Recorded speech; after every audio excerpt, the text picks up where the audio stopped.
నమస్తే, welcome to UA TV. ఏదైతే డిఎస్సికి సంబంధించినటువంటి నిరుద్యోగుల సమస్యలను వెంటనే పరిష్కరించాలి. అదేవిధంగా మెగా డిఎస్సి 25,000 మెగా డిఎస్సి పోస్టులను కూడా వెంటనే భర్తీ చేయాలి. అదేవిధంగా ఏదైతే ఈ గురుకులాల టీచర్కి సంబంధించినటువంటి పోస్టులు కూడా భర్తీ చేయాలంటూ కూడా పలు డిమాండ్లు అయితే వీళ్ళు ఈరోజు ప్రెస్ మీట్ పెట్టి డిఎస్సికి సంబంధించినటువంటి అభ్యర్థులు కావచ్చు, అదేవిధంగా గురుకులాల టీచర్లకు సంబంధించినటువంటి అభ్యర్థులు కూడా ఈరోజు ఒక ప్రెస్ మీట్ అయితే ఏర్పాటు చేయడం జరిగింది. తక్షణమే 2,500 మెగా డిఎస్సిని ప్రకటించాలి. డిఎస్సి మోడల్ స్కూల్ గురుకులాల ద్వారా భర్తీ చేసే పోస్టులను, అదేవిధంగా పోస్టులను టీజీటీ, అదేవిధంగా పీజీటీ, జేఎల్, డిఎల్ మరియు PET craft and arts libraries okay notification ద్వారా భర్తీ చేయాలంటూ కూడా వీళ్ళు ప్రధానంగా కొన్ని డిమాండ్లు అయితే చేయడం జరుగుతూ ఉంది. అదేవిధంగా జీఓఎంఎస్ నెంబర్ 108ను కూడా రద్దు చేయాలంటూ కూడా వీళ్ళు డిమాండ్ చేయడం జరుగుతుంది. టీఈటీ పేపర్ను, టెట్ పేపర్ను 2లో కూడా లాంగ్వేజ్ పండిట్ వాళ్ళకి సెపరేట్గా పేపర్ 2ని నిర్వహించాలంటూ కూడా ఇలా పలు డిమాండ్లు అయితే వీళ్ళు నిర్వహించడం జరిగింది. సో ప్రభుత్వానికి ఇంతవరకు మరి దీని మీద ఒక రకమైనటువంటి నిర్దిష్టమైనటువంటి ఒక ప్రక్రియ అయితే వీళ్ళ విషయంలో పట్టించుకునే పరిస్థితి కనపడడం లేదు. సో ఏంటి పరిస్థితి అనేది కూడా రకరకాల ఇష్యూస్ నడుస్తూ ఉన్నాయి. సో మనతో పాటు అభ్యర్థులంతా ఉన్నారు, వాళ్ళందరితో కూడా మాట్లాడదాం. వాళ్ళతో మాట్లాడి వాళ్ళ యొక్క డిమాండ్స్ ఏంటో మనం కనుక్కునే ప్రయత్నం చేద్దాం. మేడం చెప్పండి, అసలు నిజంగా ఈరోజు డిఎస్సికి సంబంధించి, అదేవిధంగా గురుకులాల నోటిఫికేషన్ సంబంధించి కూడా చాలా రకాలుగా మీరు ఫైట్ చేస్తూనే ఉన్నారు, ఎప్పటి నుంచో మాట్లాడుతూనే ఉన్నారు, కానీ ఎటువంటి ప్రభుత్వం నుంచి స్పందన లేదు. ఏంటి అసలు ఏం చేద్దాం అనుకుంటారు? అందరికీ నమస్కారం. డిఎస్సి ఆస్పిరెంట్ అందరి తరపు నుంచి నేను మాట్లాడుతున్నాను సార్.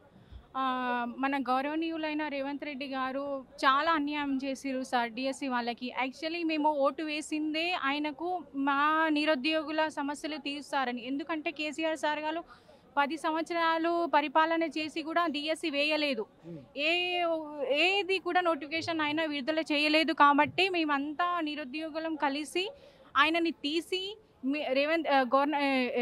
కాంగ్రెస్ సర్కార్ వస్తేనే అన్ని సమస్యలు తీరుస్తాయేమో అనేసి మేము ఆయనకు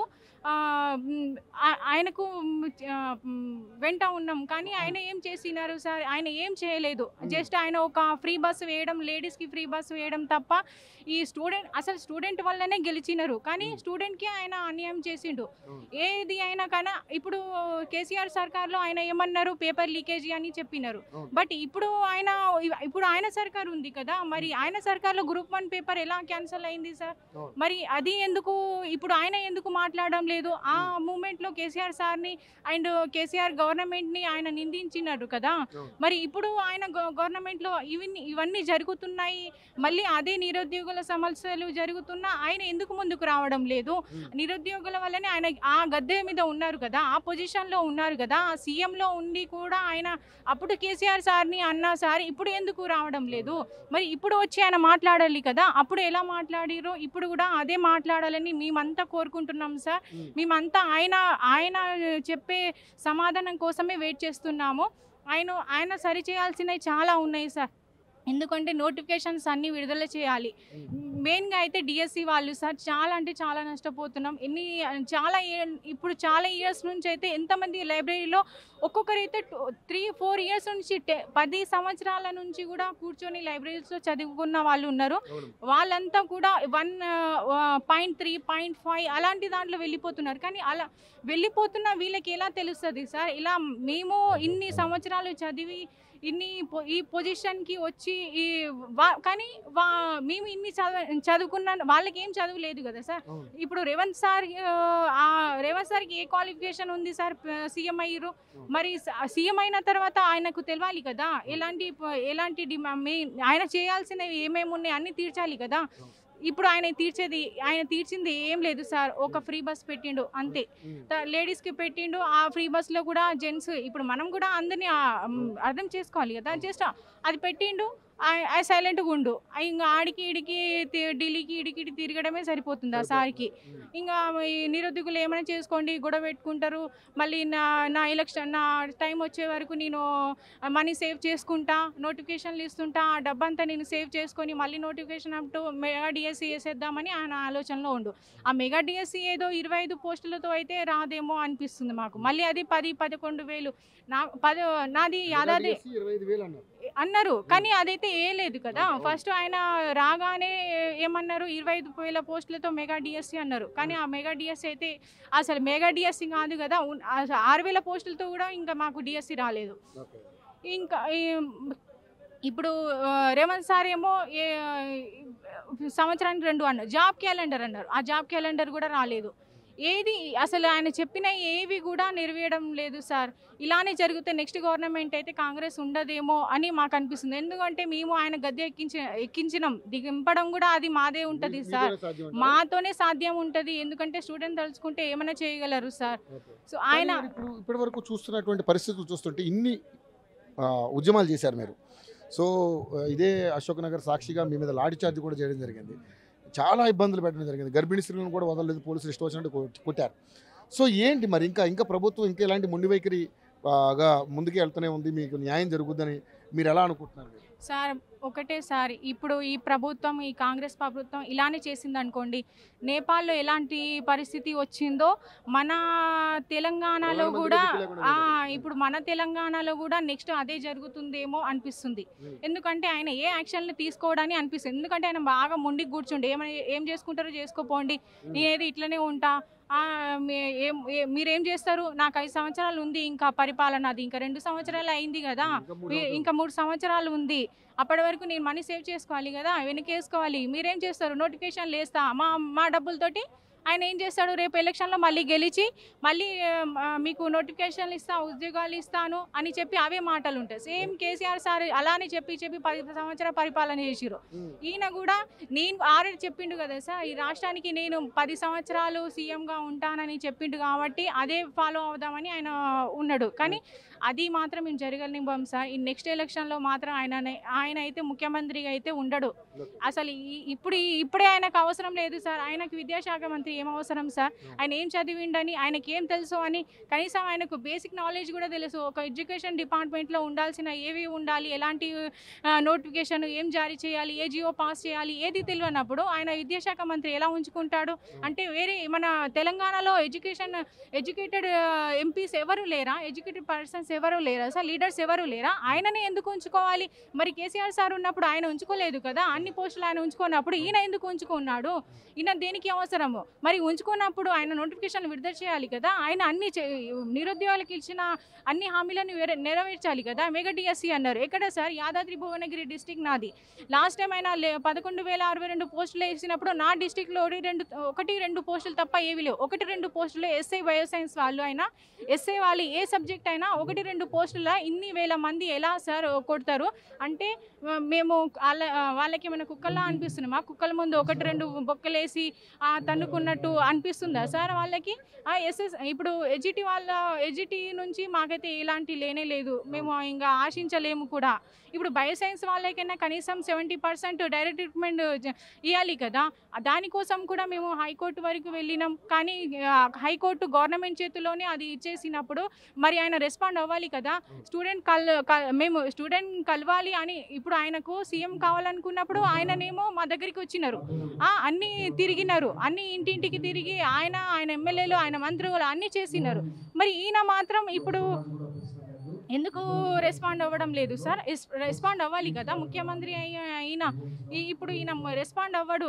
వేరే వాళ్ళు చెప్తుంటేనేమో అరెస్ట్ చేయించడము, ఇవన్నీ చేయడము, లాఠీ చార్జ్ చేయడము, స్టూడెంట్ మీద కేసులు పెట్టడం, ఇది కరెక్ట్ కాదు కదా. మీరేం చేసిరు? కేసీఆర్ అంటే ఏం చేయలేదు అని అంటుంటారు, మరి మీరేం చేసిరు అది చూపించాలి కదా, మా స్టూడెంట్కి చూపించాలి. సమస్యలు పరిష్కారం కావడానికి ఇంకా టైం పడుతుంది అంటున్నారు, కానీ ఇప్పటికైనా నోటిఫికేషన్ వేస్తామంటున్నారు.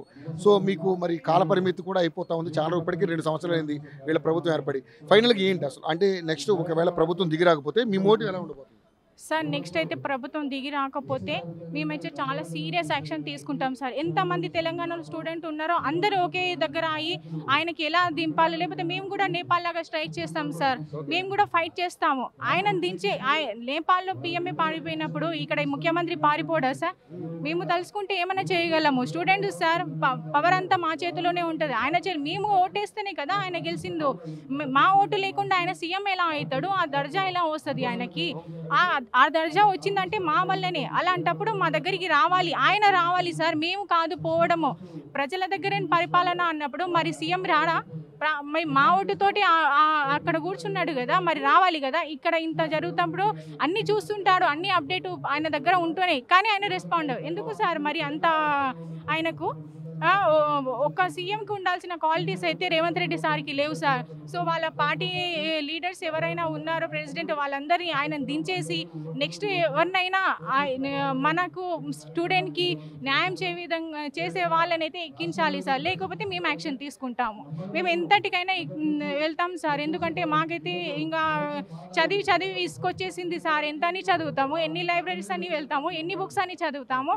మేము చదువు వాళ్ళని కూడా ఒక ఎగ్జామ్ పెట్టి వాళ్ళు క్వాలిఫై అయిన తర్వాతనే వాళ్ళు లీడర్స్ కావమని చెప్పండి. అప్పుడు మేము పడే బాధ అర్థమవుతుంది. డే నైట్ చదివి మా పరిస్థితి అన్ని ఫైనాన్షియల్లీ మాకు ప్రాబ్లమ్స్ ఉంటాయి, ఫ్యామిలీ ప్రాబ్లమ్స్, అన్ని ప్రాబ్లమ్స్ మేము ఫేస్ చేసుకొని మేము ఇంతవరకు వస్తాము. కానీ ఏముంటుంది సార్, మాకు ఒక్కొక్క నోటిఫికేషన్కి 1000, 1200 అలా పెడితే మా నిరుద్యోగులు ఎక్కడి నుంచి తెచ్చిస్తారు? అందరూ కూడా మిడిల్ క్లాస్ ఫ్యామిలీ ఉంటుంది సార్. ఇంకా చాలా తక్కువ పూర్ ఫ్యామిలీ వాళ్ళు వస్తారు. కానీ ఇప్పుడు సార్ పెట్టిన మేము ఏమైనా బాగా ఉన్నోళ్ళమైతే మేమెందుకు సార్ ఈ గవర్నమెంట్ జాబ్ కోసం కొట్లాడతాము? మేము వేరే ఏమైనా బిజినెస్ పెట్టుకుంటాము, మేము ఏదైనా చేసుకుంటాము. మేము అంత కష్టపడి చేస్తుంది ఇప్పుడు మీకు ఇవ్వడానిక? మీరు ఇస్తే మీరేం చేస్తున్నారు? మాకు పెడుతున్నారా సార్? వాళ్ళే వల్ల మీలాంటి నిరుద్యోగుల వల్ల ప్రతి నోటిఫికేషన్కి మీరు అప్లికేషన్కి 1000 ఎంతో ఖర్చు పెడుతుంటే, అలాగే లక్షల్లో ఒక 600 పోస్టులకో 700 పోస్టులకో లక్షల్లో అభ్యర్థులు అప్లికేషన్ పెట్టుకుంటా ఉన్నారు. ఈ ఆదాయం అంతా గవర్నమెంట్కి వెళ్తుంది, కానీ మీకు మాత్రం ఎటువంటి న్యాయం జరగట్లేదు. సో దీన్ని ఒకసారి గట్టిగా మనం ప్రభుత్వం దృష్టికి తీసుకెళ్లే ప్రయత్నం చేద్దాం. మీరు కూడా ప్రభుత్వం దృష్టికి మీలాంటి వాళ్ళే తీసుకెళ్ళాలి సార్. మా ద్వారా మీలాంటి వాళ్ళు తీసుకెళ్తేనే ఆయనకు అర్థమవుతుంది. ఇప్పుడు పెద్ద వాళ్ళకే వినట్లేరు ఇప్పుడు, కానీ మా ద్వారా మీ పంపిస్తేనే, మీరు వాయిస్ రేస్ చేస్తేనే ఆయన వింటాడు సార్. ఎందుకంటే ఇప్పుడు మీరు కూడా మాలాంటి పొజిషన్ నుంచే వచ్చిన వాళ్ళు సార్. చదువుకొని మీరు ఈ హోదాకు వచ్చినారంటే మీరు కూడా ఎన్ని కష్టాలు ఎదుర్కొన్నారో, ఎలాంటి దానికి ఫేస్ చేసిన ప్రాబ్లమ్స్ మీకు తెలిసి ఉంటుంది సార్. మా ప్రాబ్లమ్స్ ఎలా ఉందో కానీ ఆయనకు తెలియదు సార్. ఆయన కూడా ఒక సినిమా అవ్వడానికి చాలా అబద్ధాలు చెప్పి ఉంటారు, చాలా నేరాలు చాలా చేసి ఉంటారు సార్. వాళ్ళు ఆ పొజిషన్కి ఏమైనా న్యాయంగా వస్తారా సార్? ఒక పొలిటీషియన్ ఎవరు న్యాయంగా రారు. చాలా అది ఏమంటారు, కొందరైతే ఇంకా సినిమాలో చూపిస్తున్నట్టు హత్యలు చేసి కూడా వచ్చి ఉంటారు. కాబట్టి మేమైతే అంత పెద్ద నిందలు అయితే సార్ మీద, రేవంత్ రెడ్డి సార్ మీద వేయము. కానీ ఆయన ఒకవేళ మళ్ళీ వచ్చి యాక్షన్ తీసుకోపోయినా, మా దగ్గరకు వచ్చి మాట్లాడకపోయినా, ఒకసారి రండి సార్, 1 అవర్ కేటాయించలేరా నిరుద్యోగుల కోసం? మీరు వచ్చి మాట్లాడండి. ఒక 50 మంది నిరుద్యోగులు కూర్చోబెట్టింది, అంతమందికి మేము రాలేము, నేను సేఫ్గా లేను నిరుద్యోగుల మధ్య అని మీరు అనుకుంటే మీరు రండి సార్. ఒక 50 మందిని పిలిపించండి, అఫీషియల్గా పిలిపించి మీటింగ్ పెట్టండి. ఏంటి మీ ప్రాబ్లమ్స్ అని అడగండి. అడిగితే మేము ఏమన్నా మీకు రూట్గా చెప్తున్నామా, లేకపోతే మీ మీద అత్యాచారం చేస్తున్నామా, మీరు మీద ఏం చేస్తున్నారు ఉంటుంది కదా. మేము సమస్య చెప్పుకుంటే మీరు వినండి, మీరు ఫేస్ టు ఫేస్ వినండి సార్. వేరే ఇంకొకరిని మీరు పెట్టుకొని వాళ్ళ ద్వారా వినడం ఏంది? మీకు తెలివిలేదా? మీకు సీఎం అయినారు కదా, మీకు తెలివిలేదా? మీకు ఆ మాత్రం జ్ఞానం లేదా సార్? మీరు అర్థం చేసుకోలేరా? సో మీరు వినండి, మా దగ్గరికి రండి, మాతో మాట్లాడండి, మా సమస్యలో అడగండి, దాన్ని పరిష్కరించండి. మీ వల్ల కాకపోతే ఇది నా వల్ల కాదు, నా దగ్గర ఇప్పుడు అప్పు ముట్టట్లేదు, ఎవరు ఇవ్వడం లేదు, నేను పక్క రాష్ట్రాల నుంచి తెచ్చుకుంటున్నాను అప్పు కూడా, ఏదో ఒకటి చెప్పండి. మేము అర్థం చేసుకుంటాం కదా, మేము చదువుకున్నాం సార్, హై క్వాలిఫైడ్. మేమేం 10-11 చదువుకొని ఇక్కడికి రాలేదు. మేము కూడా ఎంఎస్సీ బిఎడ్ చేసి బాగా ఈ పొజిషన్ రావడానికి చాలా ఫైనాన్షియలీగా ఇబ్బంది పడుతున్నా. ఇప్పుడు కూడా ఫ్యామిలీ దగ్గర ₹1 రీఛార్జ్ చేయించుకోవడానికి కూడా అడగాల్సిన పరిస్థితి వచ్చింది సార్. ఇప్పుడు టు బి ఫ్రాంక్ ఇప్పుడు మాట్లాడుతున్నాం మేమైతే న్యూస్ దగ్గర, మేము ఆ పరిస్థితిలో ఉన్నాము. మేము వెళ్ళి అందులో కూడా మేము లైబ్రరీస్ దూరంగా ఉన్నా, మేము ఛార్జ్ పెట్టుకొని అన్నింటికి ఫేస్ చేసి వెళ్ళి చదువుతున్నా. మీరు నోటిఫికేషన్ ఇవ్వరు. నోటిఫికేషన్ ఇవ్వనప్పుడు మేము ఏమని చదవాలి, ఎంత అని చదవాలి? నోటిఫికేషన్ ఇస్తేనే కదా ఏది చదవాలో మాకు అర్థమవుతుంది, దాన్ని బట్ట మేము ప్రిపేర్ అవుతాము, ఒక ప్రాసెస్లో నడుస్తాము. కానీ మీరు ఏ నోటిఫికేషన్ ఇవ్వరు. ప్లస్ ఏమో డిఎస్సి వాళ్ళకి ఏమో అన్యాయం చేస్తారు. మెగా డిఎస్సి అన్నారు 25, అన్ని పోస్టులు ఖాళీ ఉన్నాయి. గురుకులాల్లో అన్ని పోస్టులు ఖాళీ ఉన్నాయి. అవుట్సోర్సింగ్ ఏం అవసరం సార్? రెగ్యులర్ పోస్ట్ వాళ్ళని ఎక్కించండి, అవుట్సోర్సింగ్ వాళ్ళకి కూడా శాలరీ తగ్గించి, అవుట్సోర్సింగ్ వాళ్ళకి కూడా ఉద్యోగాలకు కూడా నేను ఇంతవరకు 5 నెలల నుంచి జీతాలు ఇవ్వట్లేదు.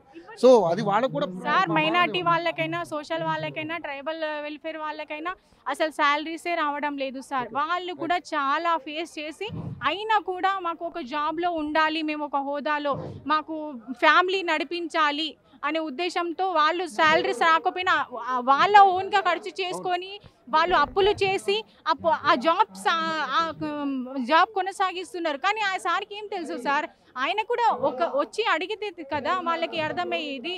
కానీ వాళ్ళు ఏమన్నా అడుగుతున్నారా? కనీసం ఒక ఎమ్మెల్యే ఒక ఎంపీ అయినా వచ్చి అడుగుతున్నారా? సరే రేవంత్ సార్ అయితే రాలేరు అనుకోండి, సీఎంఓ ఆయన ఓ పెద్ద దర్జా, ఆ పెద్ద దర్జా మా వల్లనే వచ్చింది. మేము తలుచుకుంటే ఇప్పుడు నేపాల్లో జరిగినట్టు మిమ్మల్ని ఇచ్చి మళ్ళీ కేసీఆర్ సార్ని కూడా కూర్చోబెట్టగలం సార్. మేము మాకు అంత అంత దమ్ము కూడా ఉంది విద్యార్థుల దగ్గర. మా వల్లే మీరు ఆ పొజిషన్కి వచ్చిరు, మీరు మర్చిపోవద్దని నేను కోరుకుంటున్నాను సార్. ఇలా మాట్లాడినందుకు మీకు ఏమైనా అనిపిస్తే క్షమించండి. కానీ మీరు ఆ పొజిషన్లో ఉండడానికి రీజనే నిరుద్యోగులు, స్టూడెంట్స్.